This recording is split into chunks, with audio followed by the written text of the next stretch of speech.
लस्सी करण्यासाठी लागणारं गोड व घट्ट दही कसं करायचं ते पाहूया। इथे मी दही लावण्यासाठी गोकुळ स्पेशल दूध वापरणार आहे। हे फुल फॅट मिल्क आहे। सुरुवातीला हे दूध उकळी येईपर्यंत हाय फ्लेमवरती तापवून घ्यायचं आणि मध्ये मध्ये विस्करने व्हिडिओमध्ये दाखवल्याप्रमाणे ढवळून घ्यायचं, जेणेकरून दुधावरील साही पातेला चिटकणार नाही व दूध आणखीनच घट्ट येईल। दुधाला उकळी आल्यावरती आपल्याला हे दूध आणखीन 5 मिनिटं मंद आचेवर तापवून घ्यायचं आहे, जेणेकरून दुधामध्ये जर थोडंफार पाणी असेल तर ते आटून जाईल आणि मग या दुधापासून जे दही लागेल ते खूपच घट्ट मलाईदार तयार होईल। आता या ठिकाणी दूध चांगलं तापलं आहे। आता गॅस बंद करायचा व हे दूध कोमट येईपर्यंत फॅन खाली ठेवायचं।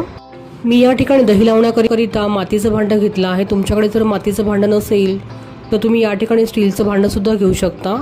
आता या मातीच्या भांड्याला विरजणाचं दही चांगलं फेटून अशा प्रकारे कोट करून घ्यायचं आहे।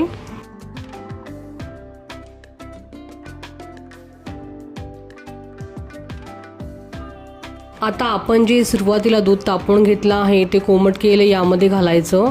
आपल्या बोटाला सोसेल इतपतच हे दूध कोमट असायला हवे। हे दूध जास्त गरम नसावं याची काळजी घ्यावी। आता हे विरजण चांगलं फेटून घ्यायचं आणि यामध्ये 2 चमचे घालायचं। आता हे सर्व चांगलं अर्ध्या मिनिटांपर्यंत मिक्स करून घ्यायचं। आता यामध्ये दही आंबट लागू नये म्हणून मी 1 चमचावर मिल्क पावडर ॲड करते। आता हे सर्व चांगलं विस्करने 10 सेकंड्सपर्यंत फेटून घ्यायचं। मिल्क पावडर ही चवीला गोड असते आणि आपण जे यामध्ये 2 चमचे विरजण घातले ते सुद्धा ताजेच ॲड करावे, तेव्हाच लागणार दही हे गोड तयार होईल। जर तुम्ही या ठिकाणी विरजणाचं दही हे आंबट वापरलं तर तयार होणारं दही हे आंबटच तयार होईल।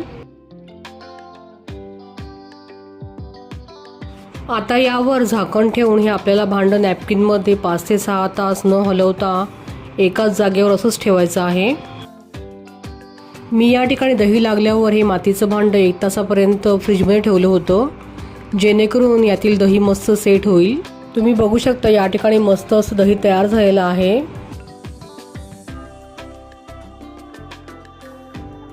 आता मी तुम्हाला हे दही चमच्याने काढून दाखवते। तुम्ही बघू शकताय खूपच घट्ट व मलाईदार असं दही आपलं या ठिकाणी तयार झालं आहे।